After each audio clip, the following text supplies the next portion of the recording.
자, 몇 가지 사례를 소개하겠습니다. 명불허전 아니겠습니까? 공연히 이름이 난리가 있겠습니까? 첫 번째 예는 그 베니다 헤어넷 그 머리망 이런 회사에서 이거를 판매 촉진을 위해서 버네이트에게 의뢰를 했어요. 근데 이 사람은 다른 사람과 다른 아이디어 접근을 합니다. 이 물건을 좋으니까 사겠다가 아니라 사지 않고는 못 베기게끔 만드는 거예요. 사지 않을 수 없는. 그럼 뭐겠어요? 머리망이 뭐가 필요하냐? 예쁜 미용 효과가 아니라 이걸 안 매면은 생명에 위험하다. 마침 그때 큰 화재가 일어나요. 오른쪽 보십시오. 그래서 뉴욕 트라이앵글 의류 공장 대형 화재가 발생하면서 여성 근로자들, 여공들이 많이 죽습니다. 그 여공들이 누구냐 했더니 이태리계 유대계에서 온 가난한 집안의 여자들이 보니까 작업 시간 외에는 밖에 외출도 못해. 거의 막 감금 생활하는 생활 속에서 일어난 참극이에요. 그러니까 이제 그때 그 공장 환경이 이러니까 버네이스는 딱 생각한 게 뭐냐면 여기 이 시신들이 뭐 수십 명이 아마 화재 사고로 죽었던 모양입니다. 문을 잠궈 놨대요. 또 손버릇 나쁜 노동자들이 물건을 왜 또 이게 훔쳐 나가지 않습니까? 예전에 우리 농담으로 성냥공장 아가씨라는 노래가 있었어요. 논산의 남성 성냥, 인천 성냥 공장에 성냥이 귀할 때 성냥을 호주머니에다 넣고 나와서 팔면은 용돈이 되니까. 그래가지고 퇴근할 때 그 여 직원들 전부 막 몸수색을 하잖아요. 들어보셨죠? 그 소문. 연배가 안 되시나? 이 손버릇 나쁜 노동자들 단속하기 위해서 평소에 기업주가 문을 닫았고 막 마음대로 탈출을 못하니까 그냥 타 죽은 거예요. 그걸 계기로 해서 자, 이 공장에서 이렇게 이 무슨 드릴 작업이나 이런 거 자칫하면은 여성들 머리에 휘말려서 대형 사고, 안전사고가 난다. 이거를 이제 홍보하게 된 거예요. 그러니 여자들 머리망이 필수 의류가 된 거죠. 필수품이. 그래가지고 매출이 급격하게 상승할 수밖에요. 자, 이 소문이 업계에 바삭하게 납니다. P&G의 아이보리 비누 아십니까? 하얀 아이보리. 우리나라도 수입품이 있었어요. 지금은 눈에 안 띄더라고요. 우리 국산품이 워낙 좋으니까 외국 수입품이 이제 한국에서 경쟁이 안 돼. 일제든 미제든 뭐 이제 우리 국산품이 좋으니까요. 근데 제가 신혼 초 한 20년 전만 해도 아이보리 비누 인기 좋았습니다. 향도 좋고 하얀 순수한 그런 이미지가 있었거든요. 그런데 한때 이 작업자가 실수를 해가지고 기포가 많이 생긴 비누를 만들었어요. 물에 둥둥 뜨는 거라, 이 비누가. 불량품이죠, 한마디로. 불량품인데 이거를 이제 그 많은 제품을 버릴 수도 없고. 역시 버네이스에게 상담을 합니다. 그래서 순수하기 때문에 가볍다. 물보다. 뜬다. 그래가지고요. 그냥 불티나는 거예요. 이런 물 위에다가 아마 이 당시에 미국도 이 멋진 공공 목욕탕이나 집안에 전부 이렇게 샤워장이 있는 게 아니라 개울 같은 데서 목욕을 한 모양이에요, 미국도. 그래서 개울에서 그 비누 가지고 목욕하다 보면 물에 떠내려가고 잃어버릴 수 있잖아요. 오히려 물에 둥둥 뜨는 나무에다가 매달아 놓으면은 이게 안전하고 순수한 아이보리 비누다. 해가지고 어찌 보면 고객을 좀 속인 거죠. 순수하긴 뭐 순수해. 불량품인데. 그래가지고 아이보리 비누에 대한 이미지를 소비자에게 완전히 각인시켰다. 이건 유명한 마케팅 사례로 나옵니다. 그 비누가 물에 뜨는 순수한 비누가 아니라 결정적으로 판촉을 위해서 이 비누를 좀 어떻게 소비할 수 있는 방법이 없는가. 그 당시 비누가 알칼리성 아닙니까? 그게 어린이들한테 위험 물건이었어요. 그게 돈타치. 그래가지고 낮은 데는 놓지 말고 멀리 올려놔라 뭐 이렇게 주의사항이 있었답니다. 그래서 이게 유해식품이 아니잖아요. 이게 목욕하는데 필수 상품인데 또 빨래하는데. 그래가지고 이 버네이스는 생각이 달라요. 딱 보니까 이거 가지고 어디에다가 대량 소비를 할 수 있나. 조각가한테 찾아갔어요, 조각. 이거 가지고 혹시 학교에서 학생들이 쓸 데가 없는가. 비누 조각. 그 비누 조각, 뉴욕시를 전국에 어린이 비누 조각 대회를 열게 돼요. 그랬더니 1년 만에 비누가 화장실에서 욕탕에서 쓰는 것보다 학교 실습장에서 수배가 팔리는 거예요. 지금도 합니다. 지금도 우리 초등학교에서도 비누 조각합니다. 기발하잖아요. 이게 과소비고 낭비라고 욕할 건 아니에요. 회사 입장에서. 자, 이제 요거에 관련된 히트 상품이 있죠. 포스트잇. 그러니까 불량품을 양품으로 히트 상품으로 만드는 예들이 많습니다. 우리 마케팅 사례에는요. 이 포스트잇은요. 3M, 유명한 3M 회사에서 1970년에 스펜서 실버라는 사람이 접착제를 만드는데 실패작이에요. 실수해서. 이게 근처 잘 안 붙는 거야. 접착력이 약해가지고. 그런데 그거를 제품을 이 아서 프라이즈라는 사람이 성당에 교회 다니면서 그 필요한 그 페이지, 성경 페이지 안에 그 책갈피로 이렇게 넣어놨는데 이게 훅 빠지는 바람에 몇 페이지 못 찾게 되는 일이 생긴 거야. 그때 이 사람이 이걸 생각하는 겁니다. 스펜서의 그 접착력이 약한 접착제. 그걸 여기다 바르면 어떨까? 이걸 이제 그냥 그거를 써먹은 게 아니라 나름대로 많은 연구를 거듭합니다. 그 이제 종이가 얇아야 된답니다. 그게 보통 다른 종이보다. 그렇게 이제 여러 차례 실험 결과 오늘날 우리가 쓰고 있는 세계적인 히트 상품 포스트잇이 된 거예요. 해답을 보면은 쉽죠. 이거. 근데 처음 했다는 거 대단한 겁니다. 미국에서 나온 책 중에 The First라는 책이 있습니다. 세계 최초의 상품들 소개한 책. 세계 최초. 우리 한국 사람이 최초로 했다는 거 우리 역사 시간에 많이 배웠는데 거기에 등록이 안 돼 있다 하나도. 우리 한국 사람들은 그런 걸 잘 인정을 안 해요. 요즘도. 이 자동차 그 ABS 무슨 브레이킹 시스템이라든지 여러 가지 신제품 상품 특허권을 얻은 것들이 많이 있음에도 불구하고 정작 그거를 일찌감치 외국 사람한테 팔아가지고 돈은 우리가 못 벌고 외국 그 특허권 인수한 회사에서 돈을 벌게 되는 상품들이 많이 있습니다. 한국 사람들이 뭔가 이 종속적 사고방식, 우리 걸 우리가 잘 인정하지 않는 이런 것들이 있습니다. 그런데 의외로 미국에서는 그 철조망이라든지 아까 말씀드린 포스트잇이라든지 이런 것들 세계 최초 이것이 완전히 부자를 만드는 히트 상품이 된다는 거. 이걸 이제 우리나라도 인식할 때가 됐습니다. 그게 이제 풍토가 좀 다르다. 자, 세 번째 사례입니다. 조금 이제 전문화돼서 집단 심리학, 집단 습관이라는 게 있다는 거예요. 남들 하니까 나도 한다. 이제 결혼하고 아줌마가 되면은 파마합니다, 파마. 외모에 자신 있고 몸매도 자신 있는 분들은 50, 60대도 긴 머리, 생머리 하시는 여자분들이 있는데 대개는 파마를 하죠. 그래가지고 시골 아주머니들 효자관광 가면은 뒷모습 보면 누가 누구인지 못 찾는데요. 똑같아가지고. 파마머리. 등산복. 남녀 등산복 요즘 또 그렇잖아요. 똑같아요.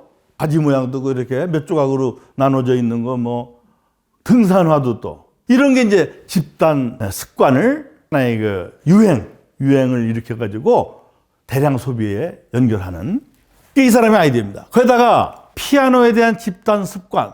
우리나라도 이미 이게 지나갔어요. 이 시대가. 뮤직 룸 페어. 그래서 야마하 아니면 이 큰 그랜드 피아노 페어 행사에서 이거는 대형 피아노는 아무튼 큰 강당, 운동장, 교회 나가야 볼 수 있는 거다 했던 것이 가정집에 다 들어와 있는 거예요. 어느 날. 그죠? 대단한 겁니다. 저희 집 같은 데서도 모시매만 둘 키우는데도 피아노가 있었는데요. 가정음악실. 이게 애들 키우는 집은 피아노 한 대는 있어야 되겠다는 생각을 한 번쯤은 해보는 거예요. 그죠? 남들이 하니까. 그래서 제 발로 찾아오게끔 하는 거예요. 제 발로 쫓아다니면서 파는 게 아니라 이게 새로운 선전법으로 자리매김됐다. 심지어 이제 정치계에 이 버네이스의 이름이 알려집니다. 그래서 그 당시 이제 케네디 대통령 시기에 쿠바가 공산화되고 특히 또 이제 과테말라라고 하는 중남미 여기에서 이제 그 공산주의 전복의 위기에 처했을 때 이 버네이스의 손길이 작용됩니다. 미국 케네디 대통령에게 이 과테말라의 공산화를 저지하기 위해서 버네이스는 대중을 선동하는 등속했던 버네이스가 이 공산주의의 악행 이런 것들을 각인시키는 거예요. 미국 국민들에게. 자, 그래서 이제 이 에드워드 버네이스의 오록 중에 대중의 관행과 의견을 지식과 지성을 발휘해 조작하는 것은 민주사회의 중요한 요소다. 대표적인 한 사례가 있습니다. 그 미국의 하딩과 러닝메이트로 있었던 쿨리지 대통령. 쿨리지가 부통령으로 있다가 그 대통령이 서거하면서 자녀 기간 2년을 대통령을 했는데, 그러면 이제 연임을 해야 되지 않습니까? 근데 이 사람이 아주 과묵하고 멋대가리 없는 사람이에요. 잠시 후에 소개를 하겠습니다. 이 쿨리지 효과라는 게 있는데, 여러분들 보세요. 아주 잠재력은 뛰어난 정치 지도자인데 국민들이 어필하지 못한다. 국민들이 알아주질 않는다. 그럼 뭔가 홍보를 해야 되지 않겠습니까? 너무나 유명한 노엄 촘스키라는 사람이 프로파간다를 추천하는 글에서 전체주의는 폭력을 휘두르고 민주주의는 선전을 휘두른다. 야, 이런 말을 남겼습니다. 자, 그러면 이 프로파간다라는 책에 대해서 잠깐 좀 소개를 좀 하면은, 이게 일찍이 우리나라에 번역이 돼서 베스트셀러입니다. 지금도 이제 계속 스테디셀러가 됐죠. 이 선전이라고 하는 용어로 선전을 활용하는 방법을 가이드하는 책이죠. 뿐만 아니라 통치 수단으로서의 선전과 PR 산업으로서의 선전, 정치와 비즈니스, 상업적 용도로, 그러니까 보이지 않는 이런 메커니즘을 만들어낸다, 발상해요. 보이지 않는 손의 실체를 밝혀주는 책이 될 것이다. 그래서 이 프레임을 전제로 하는 일관된 주장. 예를 들면 유대인은 악마다, 호남이는 빨갱이다. 이거 뭐 우리나라 정치계에서 나오는 얘기입니다만, 이런 프레임 씌우기, 이거 많이 들어본 이름이죠. 그래서 홍보는 대중과의 관계를 향상시키는 모든 활동을 의미한다. 물론 홍보 활동에는 선전도 포함이 됩니다. 그러니까 선전과 홍보가 어떻게 다르냐 이겁니다. 선전과 홍보. 선동은 나쁜 이미지요. 나쁜 이미지. 근데 우리 프로파간다는 우리말로 번역할 때 선전, 선동입니다. 선전은만 해도 쥐잡기 운동 뭐 이런 거 다 선전 좋은 겁니다. 근데 선동은 분명히 목적이 다르죠.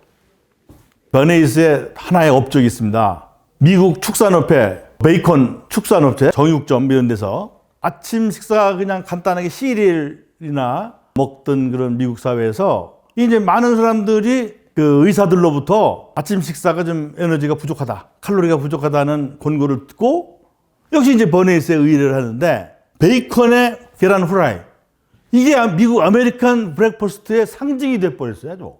버네이스에 의해서. 그래서 세계 각국 돌아다니면서 아침 조찬을 먹어보면 아메리칸 브렉퍼스트가 제일 부실해요, 우리 한국 사람한테.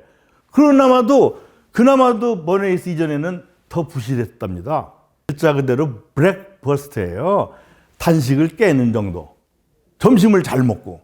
근데 아무튼 이 버네이스 덕분에 이 베이컨과 계란 프라이가 미국 아메리칸 조찬의 상징이 됐다. 지금 쿨리지, 이 보시다시피 오른쪽에 조그마한 사진 보면 굉장히 과묵하고 막 청교도적인 이런 아주 그런 집안의 사람으로 영 뭐 재선의 희망이 전혀 없었던 대통령을 완전히 스마일 페이스로 바꿔놓은 거예요. 어떻게 바꿨느냐? 여러 가지 연구를 한 결과 그 이미지를 완전히 이제 조작해서 유권자들에게 어필을 해야 되겠는데, 그 두 부부가 어디 양계장을 찾아갔어요. 재미난 이제 일화인데, 부부가 찾아갔는데 영부인께서 양계장 주인에게 물었대요. 가보니까 양계장에 수탉 한 마리 암탉이 주드륵하단 말이에요. 그래가지고 수탉들이 암탉들을 다 이제 거느리는데 하루에 수십 번 이제 짝짓기를 하지 않습니까? 그것만 이제 우리 주인한테도 좀 저거 좀 얘기 좀 해주라. 영 이제 잠자리가 부실하니까요. 그랬더니 이 쿨리지가 그랬대요, 양계장 주인한테. 그 닭이 한 마리가 아니라 여러 마리하고 상대를 한단다라고 말해 전해줘라. 했다는 얘기입니다. 이제 쿨리지 효과예요, 이게. 네. 그래서 그만큼 이 쿨리지가 사람이 달라진 거예요. 그러면서 이 인디언 레저베이션, 인디언들과 같이 막 좀 일탈된 행동거지도 하고 농담을 하게 되고 산업으로 바뀌어가지고 재선에 무난히 성공하게 되는 겁니다. 이 쿨리지에 대한 그 여러 가지 성격들, 재미난 이제 일화입니다, 이게. 쿨리지의 영부인이었던 그레이스 애너 회상에 의하면 부부 동반 연애를 개최했습니다. 한 장관 부인이 쿨리지에게 대통령 각하, 오늘 전 다른 부인과 내기를 했는데 대통령께서 3단어 이상을 말씀하시면 제가 이깁니다. 그게 과묵하다는 얘기예요. 말없이. 도와주실 거죠? 했더니 당신 졌어. 3마디 못할 거다 이거죠. 그러던 쿨리지가 확 달라진 거예요. 처음에 대선을 포기해야 할 정도였었는데 버네이스의 도움으로 인디언 마을에 가지고 같이 추장 옷도 입어보고 그런 여러 가지 이제 그 막 유머를 서슴없이 구사하는 아주 훌륭한 정치가로 변신을 하더라는 겁니다. 남의 얘기가 아닙니다. 우리나라 문 대통령 굉장히 점잖고 선하고 그런 사람이잖아요. 또 좀 무능하고. 근데 이 탁현민, 이름이 탁현민이에요. 이 친구가 석 완전히 이미지 변신을 시켜놨어요. 지금까지. 또 지금도 조그마한 북카페를 열어가지고 새로운 정치를 도모하고 있다는데 전부 탁현민이 지금도 집사 노릇을 하고 있어요. 이 이미지 보세요, 이거. 세상에 청와대 이런 이미지를 우리 국민에게 보여준 적이 없어요. 얼마나 멋있었습니까, 이거. 대통령, 김영삼, 김대중 근엄했잖아요. 이 소매 걷어붙이고, 이제 전부 감옥에 갈 사람들입니다, 이게. 이 보세요, 이거. 자기 동갑내기라고 하면서 막 말도 트면서 막 하던, 이 전부 탁현민 작품이에요. 진짜요. 또 청와대 나오는 날까지도. 여러분은 내가 다시 대통령 나와도 저를 뽑겠죠? 법에도 없는 말입니다만. 그때 윤 대통령 보세요. 뭐 어디서 모임을 가졌는데 이 사람들이 전부 딴전표, 딴전. 예? 이 보세요. 이 신문에 난 기사예요. 탁현민 같은 전문가가 없나요? 지금도 없어요. 헛발질만 해, 지금. 이 양반이. 우리가 엄청난 기대를 가지고 뽑아놨는데. 이만큼 중요해요. 나치 정권을 만나면서 이 프로파간다가 이미지를 완전히 달리하게 됩니다. 참 안타깝죠? 그래서 민심은 천심이다. 이것도 다 거짓말이다. 조작하기 나름이다라는 겁니다. 참 공자님이 들으면 자다 벌떡 일어날 판이에요. 민심은 천심이다도 부정하는 거예요. 거기에 이제 이 많은 세계 매스컴들이 버네이스의 프로파간다를 평가하고 긍정적인 칭찬을 하는 대목들입니다. 책에도 잘 소개가 되어 있습니다. 참고로 보시면 되겠습니다. 많은 세계적인 그 언론에서 평가를 해주고 있는 대목입니다. 여기서 조금 쉬었다가 이어서 하도록 하겠습니다.